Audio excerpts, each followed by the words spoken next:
You are now listening to the Going North podcast, where you'll receive tips and techniques to advance yourself.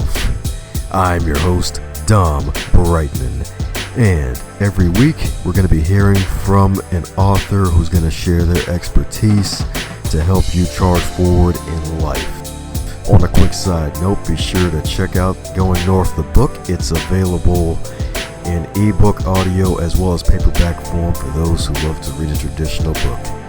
Now let's get on with the show.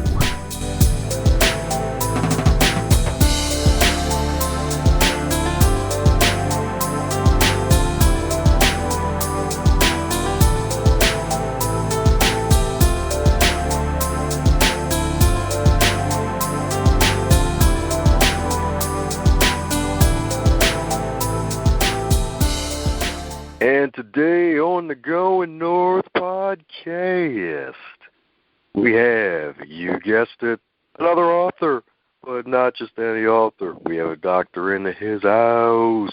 You ever felt like you've been just tired constantly, like 25 hours a day and 9 days out of the week? Well, we got a special treat for you today because this wonderful physician right here, who is also an author and a busy mom, she has unlocked the keys to helping you get back that balance in your life through her book called Sacred Rest. And you're probably wondering who I'm talking about right here. Well, the title probably gave it away. Maybe the social media gave it away too. But I'm talking about the wonderful Dr. Saundra Dalton Smith. How are you today, ma'am? I am fantastic. Awesome. Glad to hear you excited about this one because, man, oh, man, rest can be a problem for those who like to go all the time. That's the problem, I think, with most people and why so many of us, I think, get burned out. We like being productive, but being productive is only good if we actually can enjoy what we're doing, and that's where the rest comes in. Oh, yes, ma'am, indeed, because the pillows are so fluffy, but it's like, no, coffee, keep me alive. I must not touch the pillow. I fall asleep on contact, no. I think that's why a lot of people feel that way oftentimes on Mondays. When they wake up, they think, I had a weekend, but it didn't work. It didn't do what it was supposed to do. You have to get every day feeling like the weekend so that you end up having some rejuvenation. You actually come out of that weekend feeling the way you want to feel. That's true indeed, because do weekends really even work? No, I actually think that's a rest myth. So many people say they want, I can't wait till the weekend. And then the weekend comes and they do all the stuff that they never think they have time to do during the week. So it's just different work. It's not the work you do from your 9 to 5. It's just different work. And so by Monday, they're exhausted again because they really never took time to rest. Or the things they think are restful, aren't really producing what we need for rest to be effective. Yeah, that's true indeed. I can speak from experience on that a couple times when I was charging hard last year, and then I gained a lot of weight because there was nights where I wouldn't sleep for at least a good 6 hours, or probably less than 6, sometimes maybe even 2, and I would just feel the effects of it. It's like, yep, I got to give my body sleep. I can't keep doing this to myself. No, and like you said, it looks like you're getting more done because you can grind it out and keep pushing past sleep so that we don't need it anymore. Our creativity goes down. Your ability to be innovative goes down. The joy in the process goes down. It just zaps all of the fun out of the work. So it just becomes this chore. And, so often people just hate their jobs and they get to where they want these careers or they build up these careers. And, that's what happened to me. I am a physician, but, at some point I was a medical student. I was in residency. And so, you're doing all this work to get to this position. And it's really sad when you get to a position that you've worked hard for, or you get to a career level that you've worked for, and you're standing there and you're miserable. And, that's really where this whole concept of looking at rest and how it affects our happiness and our productivity, our creativity, that's kind of where it came into play for me, because that's kind of where it hit me in the face. Yes, because doctors are probably the busiest people in the world. I don't know anymore. There's a lot of people pushing it to the max on a daily basis, it seems. That's true indeed. So I guess we're just gonna backtrack a bit. So what made you want to become a doctor and get to the point where you are today, helping folks out, especially the ladies, find that sacred rest? I've always liked helping people. I think that's kind of just in my nature, how I'm put together. But my mother died soon after childbirth, so a part of me, I think, had a bit of a let's save the world. I couldn't save her, so let's save the world complex going on. So honestly, I think that's kind of what started my driven personality. But I'm a type A all the way. Enneagram type 3. That's kind of my mindset. I'm a workaholic. I love getting stuff done. I love completing goals. And, that's some dangerous territory if you don't know how to rest. And I find that, a lot of high achievers, they can knock out the products. They can get it done. They can rack up the accolades and all the titles and the degrees and things. But some of them are the most miserable people out there. And they look so productive. They look like they're having the life everyone wants because they're so successful. But that success, and I think, that has to be defined for every person, what that is and what that looks like. But that success has to have some level of satisfaction. And, really that's where I started having to dig into, the sacred, what I call the sacredness of rest, the part that cannot be ignored. Because, we can really ignore rest for a long time and just keep grinding. But it takes the happiness out of the work that we do, the pleasure out of it. Yeah, you're right indeed. And it's kind of amazing how I went through a tough time of not ever knowing your mother. It's like, oh, man, I'm pretty sure my mom was an awesome person, but now I got to save the world somehow.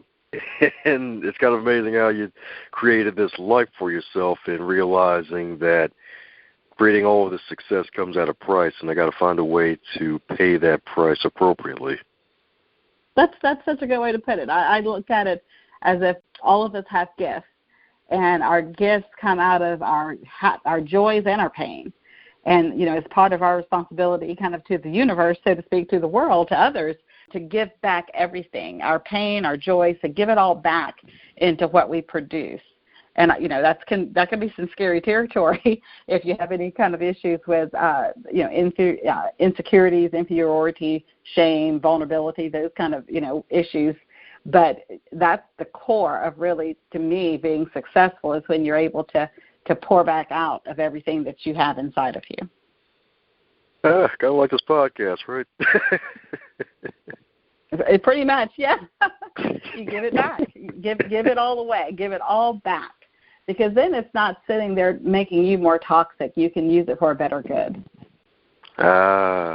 Making sure that there's no onions inside the gift box for a long time, right? Mm-hmm.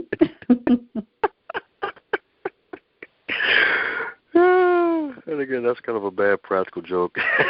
Give someone a box, wrap box, and they open it up and something's like, oh, no, you're making me cry now. Oh,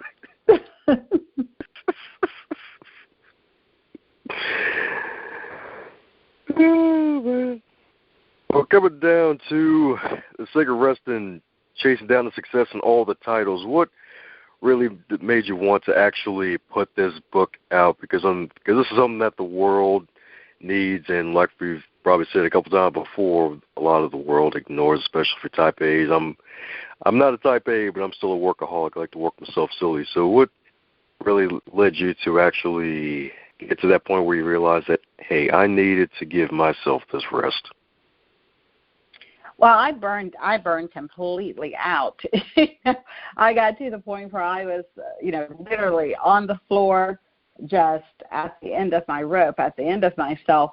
It came to kind of one of those decisions. I mean, with all that's going on right now, with all the many suicides that have been happening, with a lot of very successful people, I never got to the point where I had a plan or anything like that, but that's what I felt. I mean, I had no issue with not waking up the next morning because every day was the same day. you were just going through the grind at the same thing over and over again.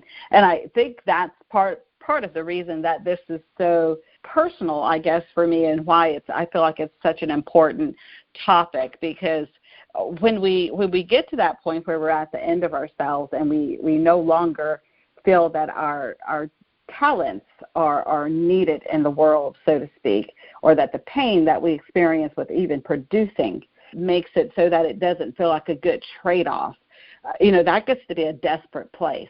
And I think part of that has to do with being able to kind of withdraw somewhat and be selfish in making sure that we're okay, that we're getting the emotional rest that we need, that we're getting the physical, the mental, the spiritual, the social, the sensory, and the creative. Because, that was one of the big things that helped me, was understanding that rest isn't this one-dimensional, I need more rest, because that's what we say. And then when we try to do it on the weekend or at a vacation or, cutting back some jobs or responsibilities we have, and we find that it didn't seem to work, what I'm finding is, and when I'm coaching and working with people, what I'm finding is that they're getting rest in an area they don't actually need rest in. They're getting rest in an area they already excel at. And so what helps them is being able to determine what type of rest am I really deficient in. And that's why I came up with restquiz.com, so that they could do a quick free assessment, find out which of the 7 types of rest they're actually deficient in. Then you focus on getting rest in that area. Because once you restore the area of your greatest deficit, rest deficit, that's when you notice the change. That's when it's kind of like your internal aha moment, when your body says, yes, that's what I've been looking for. That's what I've been missing. Give me more of that. Yeah, and it was kind of amazing because I went in and just took the quiz last night myself, and I was like, oh, shit, this is amazing. And funny enough, the spiritual side was the one where I didn't really need the rest at, and everything else was basically 20s and above. 20's not bad. Need some tweaking, but 20's not bad. That's why it's not a pass-fail test. That's a good thing. So for those people who don't like tests, no stress. It's not like you're not going to get a grade at the end. You get a score, but it's really just to help you kind of know what areas to play around with and start kind of investigating. Because, I talk about, with each type of rest, I give a lot of different options on how to restore it, because we're all so different. Our personalities and our lifestyles, everything's so different between everyone. So, it's important to be able to have some choices, too, in how you look at restoring that.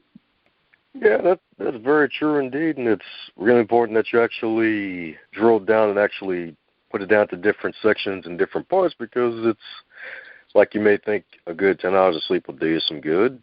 I mean, yeah, that could do you some good, but there may be some other areas where you may need some fulfillment, like the spiritual.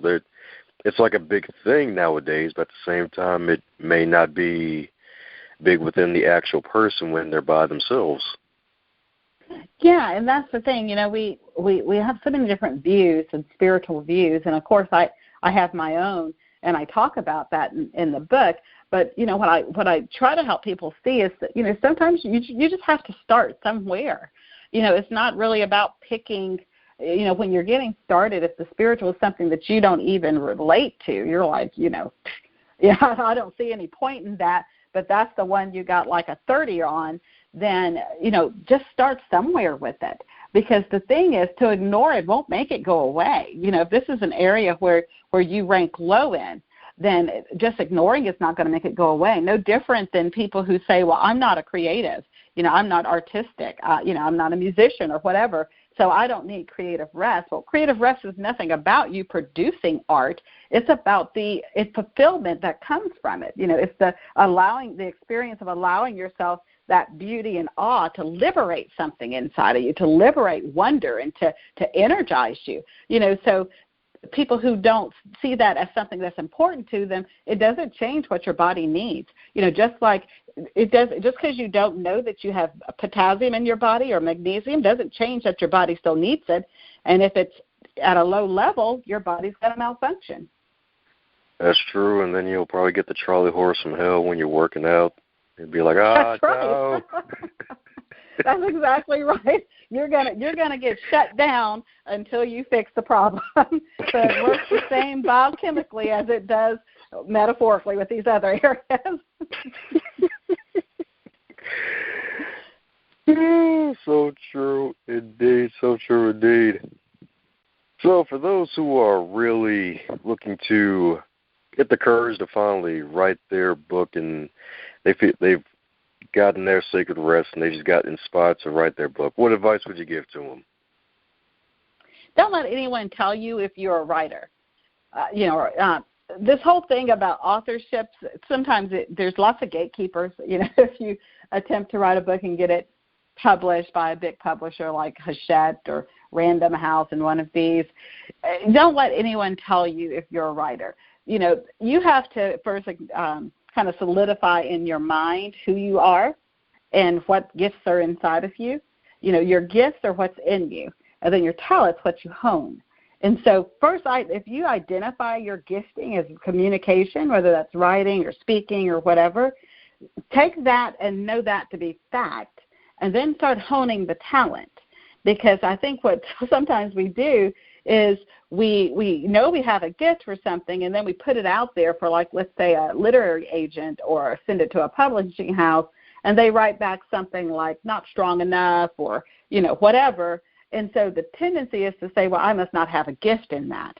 Your gift is inside of you. Talent has to be honed. So, take some pride in the work and do the work. That, just because I'm talking about rest doesn't mean I don't believe in hard work. The thing I believe in is that the work has to be balanced properly. There has to be a proper work-rest ratio. So, and that works for any type of career, including writing and being an author, a musician, or whatever, is to make sure that you're keeping that ratio healthy. And for most writers, the biggest thing is honing that talent. There's a lot of untapped potential, and so you have to have people who are greater than you in that area to come along beside you and help pull out what's in you. So don't be afraid to take some classes, go to conferences, do the things that are necessary to help that gift completely come to the fullness of it. Ooh, amen indeed. Because sometimes if you're not careful about telling your dreams and aspirations to the wrong person, they could very well make that dream a nightmare. Yeah, and sometimes you end up having to get a little courage, put a little courage on, because everybody's not going to get what you want to do. Some people are going to interpret it the wrong way. When we start talking about, I want to write a book. I think I can't recall the statistic, but there's hundreds of thousands of people who say that, who want to write a book, but not all. Most of them, what they're actually saying, because they don't some of them don't necessarily want to sit down and literally write out 50 to 100,000 words for a book. What they're wanting is to tell their story. And that's actually what social rest is about. It's about telling your story.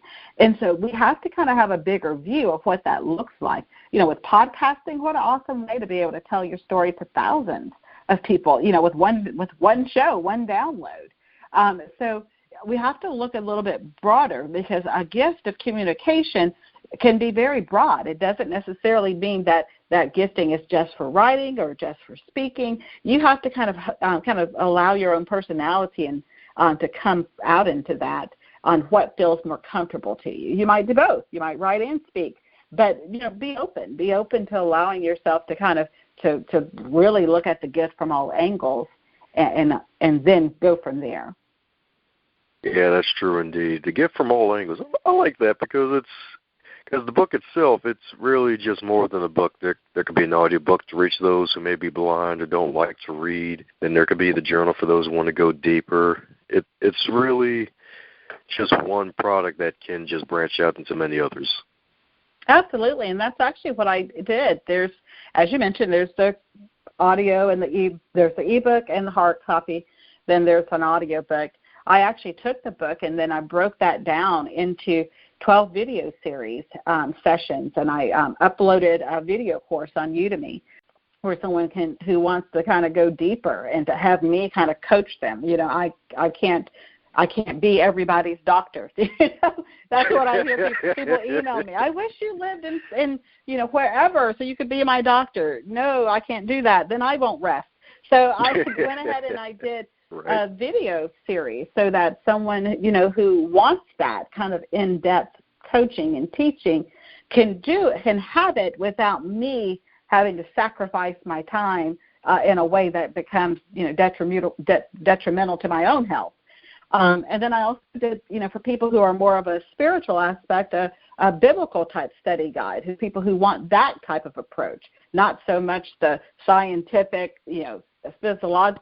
psychological part of it, but more of the spiritual part of it. So you can take one product, one idea, one thought, and strip it down.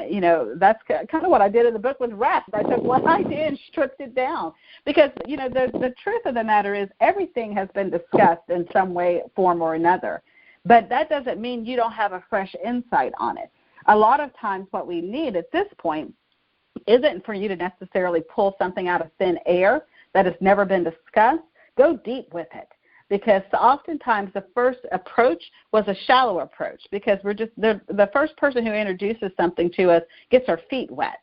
Then we got to have those people that take us into the deep water, those people who want to go further into it. And that's what I like to do when I write. I like to try to pick a topic that maybe has been even overdone, and let me look at it from some different angles. Let me bring something new to the table because every one of us has that capability. It's just getting to that point where we kind of tap into our greatest creativity. And I believe that's one of the highest powers of rest, is the ability to tap into that. Well, we talk about sleep. You started off with sleep. Sleep has 5 stages. And most of us stay in those very early stages of light, non-REM sleep. When you can get down to those deeper stage 3, 4 sleep, that's when the restoration happens. And to me, that's what rest is about. It's about restoring something inside of us. And that's when we jump over into what I call the high power sleep, the sleep that actually brings those fresh ideas and those creative thoughts and, takes you out of the box so that you start thinking things other people don't think about. So is that the sleep where the mental six-pack happens? The mental, let's say the mental 8-pack, because it's beyond 6-pack. You go into a whole nother realm where your mind is allowed to no longer be confined by your past, your present, or the future. It's open to whatever.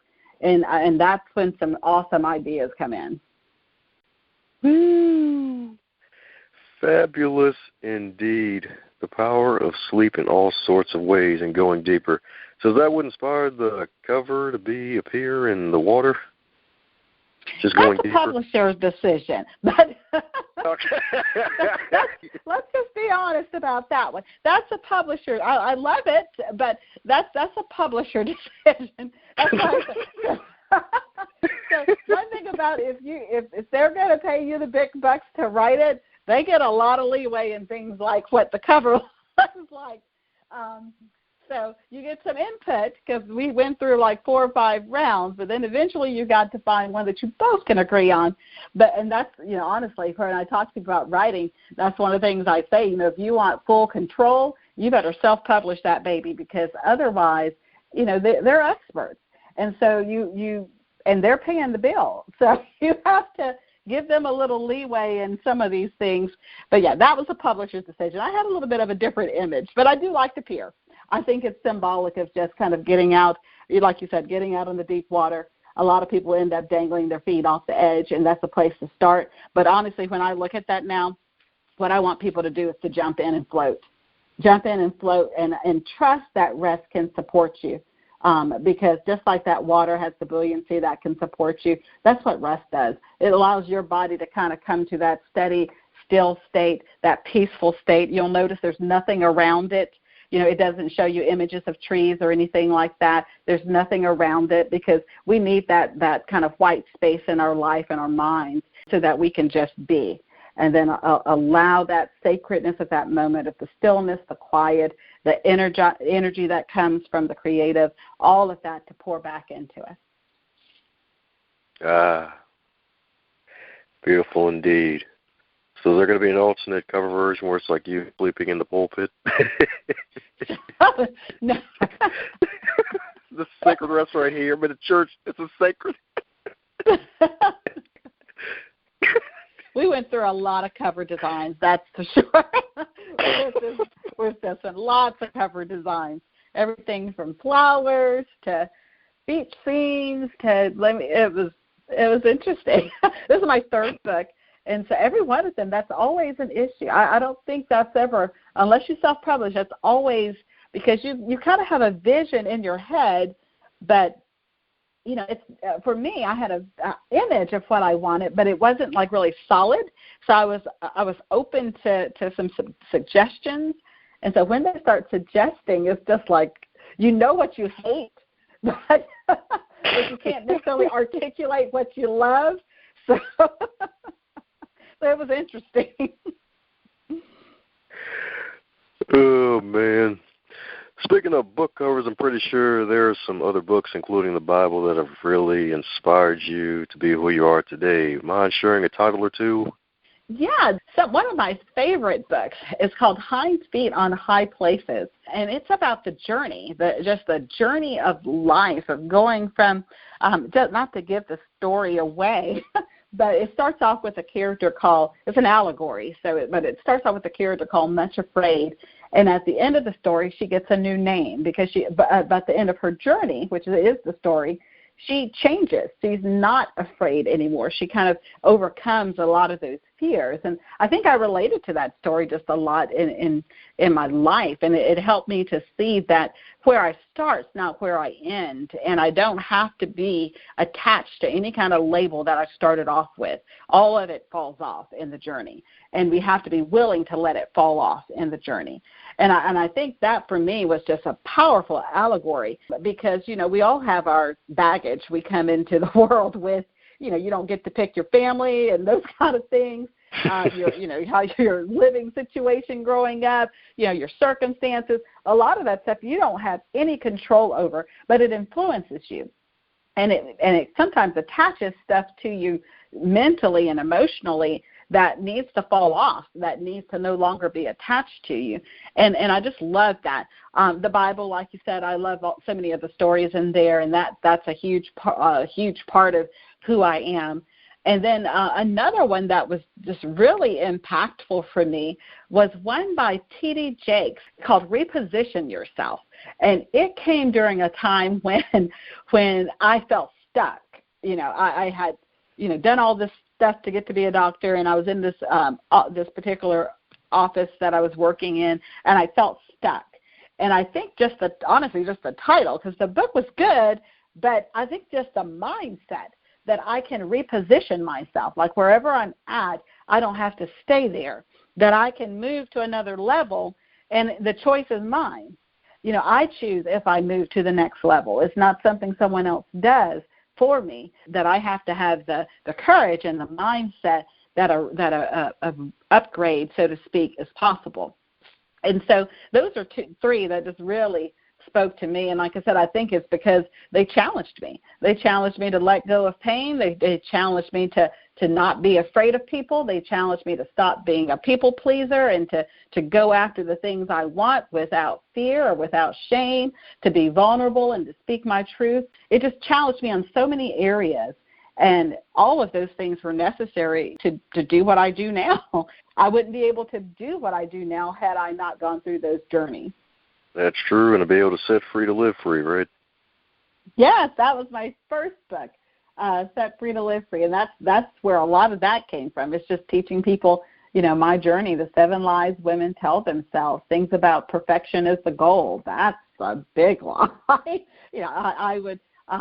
One of the other ones that was big for me is at the time I was thinking about Oprah Winfrey. I'd be like, well, I could be a size 6 if I had a chef and someone fixing my hair. Like my life would be awesome too if I had all the stuff she had, and all of this stuff that just holds you down and doesn't give you any freedom or liberty to enjoy your own life because you're so focused on other people and outside things.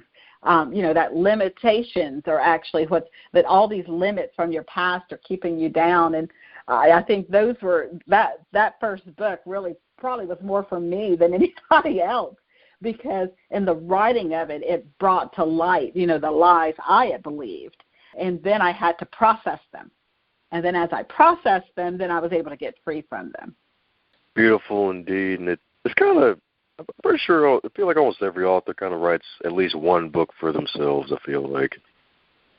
I think you have to, because usually one of the first couple of books you write, especially if it's nonfiction or memoir, it's not a fictional type a book, a part of you goes in it because you're oftentimes either telling a story or you're extrapolating on something that's important to you. So there's a piece of you in it. And I think that's what's so personal about writing and why a lot of people probably stop before they actually kind of hit the publish on Kindle or something like that, as far as if they may have it written, but they haven't released it yet, so to speak, because it's almost like putting your baby out in the world. You're putting a little piece of you out there. And Amazon reviews and all these different review sites can be can be really hard. They come at you sometimes and they don't understand you. They don't get your story. Sometimes people are just angry, and that's what, for them, a safe place to vent.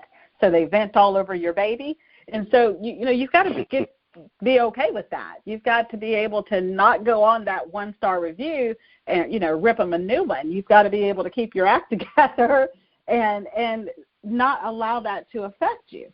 And so I think that's scary for some people to kind of put yourself out there. But that's the whole letting go of the people-pleasing part, because that's exhausting, trying to please everybody. Who cares if someone gives it a one-star review or a two-star review? I mean, it doesn't change anything. So what I always tell people to do is just put yourself out there, because someone's going to get you. Your story, what you have to offer, someone needs it. Someone needs the gift that's in you. Someone needs to know what you've gone through and the pain you've gone through and how and where you're at now, even if you're still in the middle of the pain. Because I think one of the most gripping stories in the book that I talk about is a young woman who cuts her wrist in an attempt to kill herself, and she's in my emergency room, and I'm sewing up her cuts. And the whole time she is staring me down, and I'm like, what is with this girl? She is just like staring me down. And at the weirdest moment, I'm like prepping one of her wounds to do the other side. I got the feeling that it was almost her stare was a question, as if she was saying, so you've been hurt too. It's like you get me. I wasn't sewing her up as someone who judged her. I was sewing her up as someone who's been there. It's like, I get it. I don't have to talk to you. We don't have to have a full conversation. I'm not trying to counsel you, ask you what's going on. I get it. There's no other words that are needed. I'm here with you. I'm going to help you get, physically back put together. And then there's some people who are way smarter than I am in this area that's going to come and help to emotionally and mentally help put this, all back together. But I get you. We don't need to say anything because I'm here with you. I'm in this moment with you, not just as your physician, but I'm here with you as someone who gets where you've been. And I think that's one story that I have that most people comment to me about how gripping it was, because they're like, I can't believe you actually just kind of admitted that. That you've been there, that you felt that you understood what that looked like. And that's the power of telling your own truth. No one can take away your truth. No, it's either ugly or pretty, and it doesn't really matter. It is what it is. That's what the truth is. It doesn't have filters, and we have to get comfortable with letting people tell their truth. Yeah, you're right indeed, especially sometimes when it hits really, really hard, like a kick to the gut. It just really hurts like hell, but after that pain, it could really liberate you into a new realm of possibility. Absolutely. So if with all of your amassing knowledge and you went back 3.5 years and you were 25 in 2018, what advice would you give to yourself? Oh, that's a good question. Let's see. What would I give my 25? I've heard what would I give my high school self, but my 25-year-old self. You won't be this broke always. That's the advice I give my 25-year-old self. My 25-year-old self was in residency. Oh, Lord, that's the advice. Keep cutting coupons. It gets better. But no, truthfully, that was, I'm telling you, residency, my goodness, they pay you craps and you work like a dog. But But honestly, what I would tell myself at that time, as far as kind of looking back on the full life picture, is to not give up, because at that time, the thought of writing a book and those kind of things were not even in my head. At that point, the only thing in my head was, I've got to finish this residency. And it was hard. It was talk about rest. There was no rest. You worked and worked and worked. And so the mindset that often came to, one of the sad statistics is doctors are some of the saddest people out there, and they're helping other people try to get better, but they don't do a lot of this self-care stuff, and we really don't do it in residency. So it's to just not give up in the process, to just keep pushing through, because it does get better on the other side. There is kind of light at the end of the residency tunnel. Now, backtracking, let's say, to like 28, when I'm actually out of residency into practice, my advice would have been, just don't let people tell you who you are. You know you better than anybody else. Don't let anybody else tell you who you are. Amen, indeed. Kind of how folks get in trouble if someone tells them, it's like, hey, you should be this, and then they go out and do it, and then they hate their life. So you're right about that. So for those who want to get in touch with you and keep up with all that you're doing, heck, maybe even when you release your next book, how can we keep in touch with the good doctor? My website's at ichoosemybestlife.com, and that has all the information about me. It's all my blog posts. They can sign up for the newsletter there. If they do, restquiz.com and take the quiz there, they'll be in touch with me there as well. And the book's available everywhere books are sold, so obviously, probably the quickest way to get it is always Amazon, but I'm a fan for local bookstores, too, to actually walk into a store and pick up the book and flip through it, get a feel for my voice and for who I am before they even purchase a copy. There you go. Support your local bookstores. Amazon is a giant at this point. Support your local bookstores, because they need to stay in business. It's a little bit slower than Amazon for a lot of people, because they don't want to have to do all that walking and picking up the book. But it used to be fun to actually go in a bookstore and flip through the pages. So I'm a big fan of that. Yeah, it's true, especially when you get to actually pick up the actual book and see what's actually inside, as opposed to just the table of contents. I always go straight to the end. I want to see because honestly, when you're writing a book, you start off strong. You're energized. By the time the book ends, most of the time you're on deadline. You are pushing, trying to get that last couple of chapters in. So I sometimes go and I read the last chapter, and if the last chapter is awesome, then you've got an awesome book on your hands. That is more good, solid advice. Woohoo! Hey there, buddy. Looks like you made it to the end of this episode. Since you made it to the end of this episode, do both of us a favor and stop being greedy. Stop it right now and share this episode with your friends and your fellow podcast lovers, especially those who have book clubs and want to listen to the authors who write some amazing books. Be sure to check out the rest of the backlog too while you're at it, and share all those too. And in order to make the rest of your week the best of your week, remember to advance others, to advance yourself.